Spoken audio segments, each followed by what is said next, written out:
নমস্কার বন্ধুরা, তোমাদের সবাইকে স্বাগত জানাই ইংল্যান্ডের ম্যানচেস্টার থেকে একটা নতুন ব্লগে। আর তোমাদের সবাইকে জানাই শুভ বিপত্তারিণী পূজার অনেক অনেক প্রীতি, শুভেচ্ছা এবং আন্তরিক ভালোবাসা। আজকে দিনটা হচ্ছে তোমার শনিবার।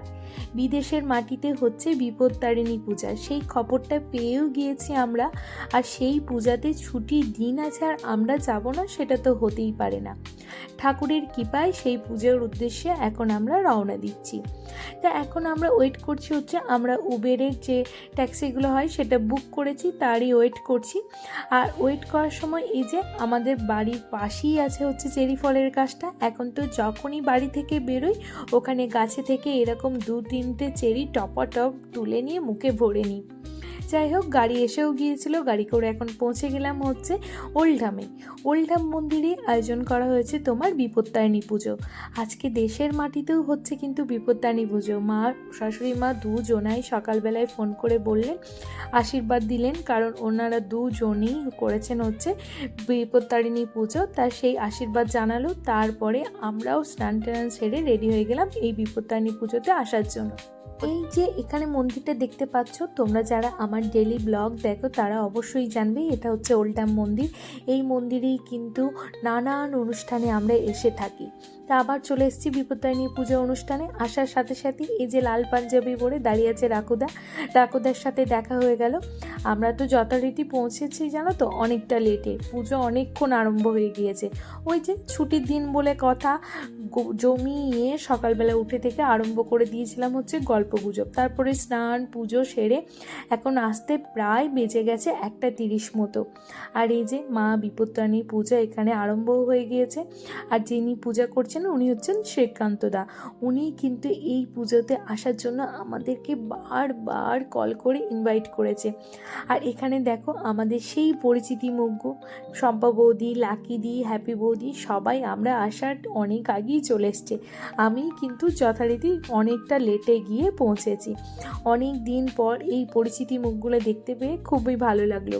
বিদেশের মাটিতে এই যে অনুষ্ঠানগুলো আমাদের সমস্ত কিছু পালন হয়, সেই জন্য কিন্তু আমরা একে অপরের সাথে খুব সুন্দর একটা সময়ও কাটাতে পারি। কারণ বিদেশের তো ব্যস্ততম লাইফ, এই জীবনের থেকে যখন এই পুজোগুলো আসে এই ব্যস্ততম জীবনে, সেগুলো যেন মনকে অনেকটা আনন্দ দিয়ে দেয়।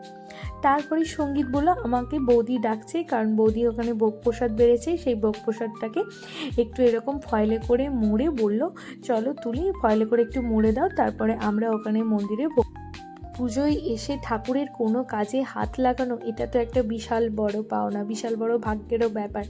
আসার সাথে সাথেই বৌদি যে আমাকে এত সুন্দর একটা কাজের দায়িত্ব দিয়েছে, এই যে ফয়েল দিয়ে ভোগটাকে মুড়ে দিয়ে ঠাকুরের কাছে নামিয়ে দিয়ে আসা, এই একটা ছোট্ট একটা যে হাত লাগাতে পারলাম পুজোর কাজে, এটাই মনটা আনন্দে ভরে গেল। ছোটোবেলা থেকেই বাড়িতে দেখে আসি বিপত্তারিণী পূজায় খুব বড় করি। বাড়িতে ঠাকুমা, দাদু, বাবা, মা সবাই মিলে বিপত্তারিণী পুজো করতো। এখনও আমাদের বাড়িতে চল আছে সেই বিপত্তারিণী পুজো করা। সেই ছোটোবেলার দিনগুলোতে তো খুবই মিস করি। তারপরে ছিলাম হচ্ছে বিয়ের পরে দিল্লিতে সেরকম বিপত্তারিণী পূজা টুজা আমি পাইনি। তারপর আবার এই বিদেশের মাটিতে এসে আবার কিন্তু এই পূজাগুলো পেয়ে গিয়েছি। আর এই দেখো তিয়াস তো এখানে রবি দাদাকে পেয়েছি, তার সাথে আরও অনেক নতুন নতুন দুটো ভাইকে পেয়েছি, টুইন্স ভাই পেয়েছি। তাদেরকে নিয়ে একদম খেলায় মত্ত।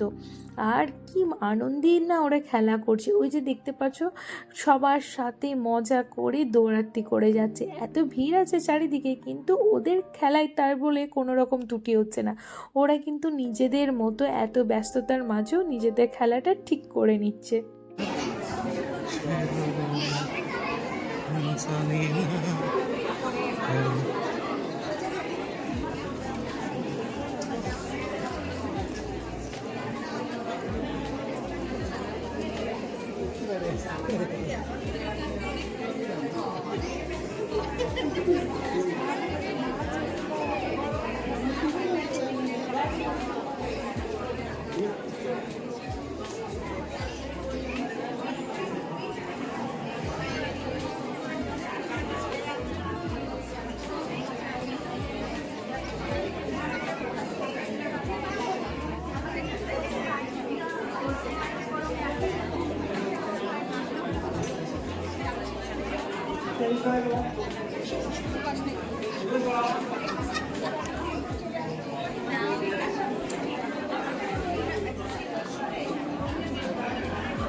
বারবারই বলে থাকি না, বিদেশের মাটিতে যদি এইরকম কমিউনিটিগুলো না থাকতো, আমরা এরকম বিদেশের মাটিতে বসে দেশীয় স্বাদ এই যে পুজোগুলো উপভোগ একদমই করতে পারতাম না।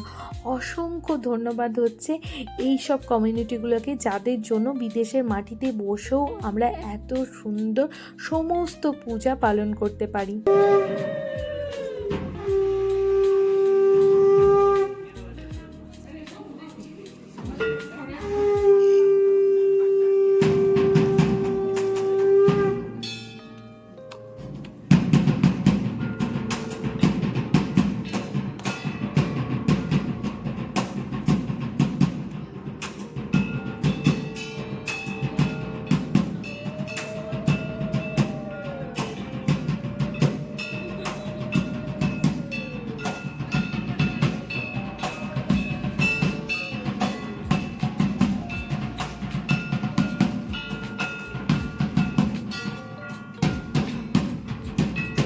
খুব সুন্দর তো পূজা আরতি সমস্ত কিছু হলো। আর এই দেখো কি সুন্দর লাগছে, মনে হচ্ছে যেন সেই দেশের মাটিতেই কিন্তু আমি আছি। তারপরে এখানে হচ্ছিল শান্তি জল নিয়ে আমরা চলে এলাম হচ্ছে ভোগ প্রসাদ গ্রহণ করতে। আর ভোগ প্রসাদের কথা কি বলবো, যত বলবো ততই কম বলা হবে। কি সুন্দর দেখো প্লেটটা সাজিয়ে সবাইকে ভোগ প্রসাদ পরিবেশন করা হয়েছে। এখানে আছে পনিরের তরকারি, ডাল, চিপস, তার সাথে ভেজিটেবল, ঠাকুরের প্রসাদ, পায়েস, রসগোল্লা, সাথে আবার কিন্তু লাস্ট পাতে পাঁপড়টাও আছে।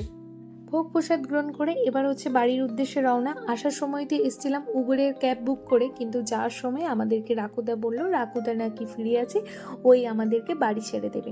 তার এই রাকুদা যেখানে গাড়িটা পার্কিং করেছিল ওর পাশেই দেখলাম এই সুন্দর সুন্দর গোলাপ ফুলগুলো ফুটে রয়েছে, দেখে তো মন ভরে গেল।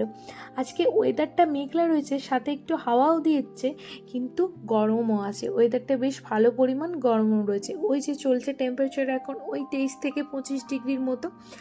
এতক্ষণ তো ভিতরটাই বেশ ভালো পরিমাণ গরম ছিল, এখন বাইরে এসে এই যে ঠান্ডা হাওয়াটা পেয়েছি, এটাই মনটা একদম ভরে গেল। তা এখন এবার রাকুদার গাড়ি করে আমরা আমাদের বাড়ির উদ্দেশ্যে রওনা দিচ্ছি। তা আজকের এই বিপত্তারিণী পূজা স্পেশাল ব্লগটা কেমন লাগলো অবশ্যই কিন্তু কমেন্ট করে জানিও। প্লিজ পেজটাকে একটু ফলো এবং লাইক করে দিও। তোমাদের সবাইকে অসংখ্য অসংখ্য ধন্যবাদ আমার সাথে এবং পাশে থাকার জন্য।